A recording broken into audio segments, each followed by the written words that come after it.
পায় না, অথচ কেন্দ্র সরকারের সাথে কথা বলে রাজ্য সরকার মিড ডে মিল কত কুকুরকে মিড ডে মিল খাওয়াচ্ছে, অথচ মুসলিম ছেলে মেয়েদের জন্য সেটাও করেনি।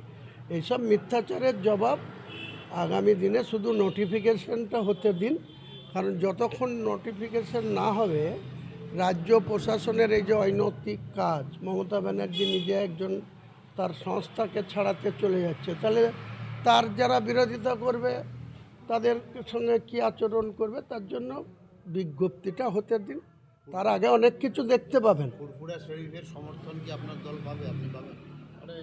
দেখুন, আমি এখানে দলের সমর্থনের জন্য এখানে আসিনি। আমার নিশ্চয়ই গণতান্ত্রিকভাবে আমার অধিকার আছে, আমি যে দল প্রতিষ্ঠা করেছি সেই দলের সর্বস্তরের মানুষের কাছে আমি আহ্বান করব, আবেদন করব, সিদ্ধান্ত নেওয়ার, নিজের সিদ্ধান্ত নেওয়ার বা কাকে ভোট দিবেন, কার পক্ষে ভোট দিবেন, সেটা সম্পূর্ণ। ফুরফুরা শরীফের প্রতিবাদী চরিত্র কাসেম সিদ্দিকী তৃণমূলে, নওশাদ সিদ্দিকী আইএসএফে, ফুরফুরা পীরজাদা সাবির সিদ্দিকী কি আপনার দলে? দেখুন, এই বিভাজনটা মুখ্যমন্ত্রী চালাকি করেছেন।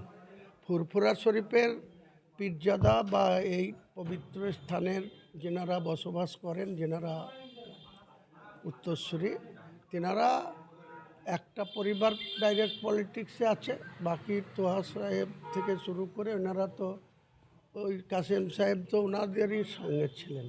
সেটাকে কিভাবে সরিয়ে নেওয়া হয়েছে সবাই জানে। তার বা মর্যাদায় বা কী দিয়েছেন, তেনাকে জেনারেল সেক্রেটারি, কত নম্বর জেনারেল সেক্রেটারি একবার জিজ্ঞেস করেন তো কাসেম সিদ্দিকীকে। বিভাজনটা উনি করছেন। হ্যাঁ, নিশ্চয়ই এনার তো চালাকি এটাই যে মুসলিমদের এক কাট্টা হতে দিও না, তাদের বিভাজন করে রাখো, তাদের মধ্যে গণ্ডগোল বাঁধিয়ে রাখো, তাদের মধ্যে। হ্যাঁ হ্যাঁ, তাছাড়া আর কি, কোনো সৎ উদ্দেশ্য নাই এর মধ্যে। এদের যে পরিবার, সেই পরিবারকে বিভাজন করে রাখো, তাহলে এরা দমে থাকবে। চাইতেই পারে, ও শওকত তো অনেক কিছু বলছে, শওকতকে আগামী দিনে হারিয়ে ছাড়বো।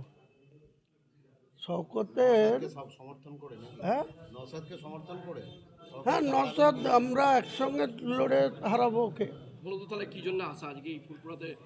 এখানে বললাম তো, শুধু নামাজ পড়তে এসছি আর ওনার সাথে হুমায়ুন কবিরকে কি সমীহ করা বা ভয় পাচ্ছে তৃণমূল?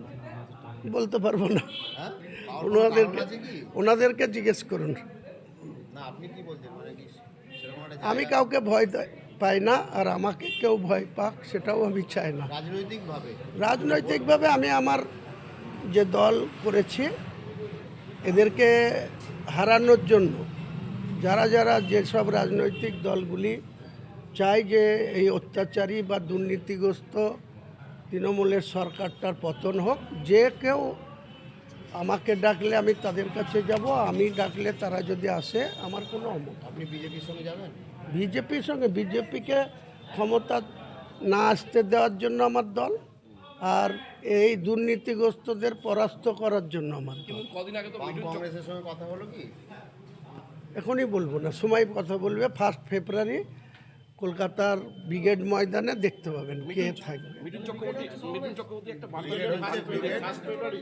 1 ফেব্রুয়ারি রবিবার বেলা 1টার দিকে। হ্যাঁ, হাতে পেয়ে যাব, সব কিছু রেডি আছে, সব কিছু কমপ্লিট আছে। মঙ্গলবারে ওই ডিফেন্সের অফিসার আমাকে একবার ডেকেছেন, সব কিছু আমার সৈয়ব কবির ইউথ প্রেসিডেন্ট স্টেটের, ওকে পাঠিয়েছিলাম, আমার সমস্ত সিগনেচার করে জমা হয়ে গেছে। ওনারা বলেছেন যে ভদ্রলোক একবার আমাদের কাছে আসুন, দেখা করুন, এক কাপ চা খেয়ে যাবেন আর পারমিশন নিয়ে যাবেন। তো আমি তো পারমিশন পেয়েই যাব আশা করছি, আর পেয়ে গেলে 1 ফেব্রুয়ারি দেখা হবে আপনাদের সাথে, গোটা বাংলার মানুষের সঙ্গে। 12 ফেব্রুয়ারি 10ই ফেব্রুয়ারি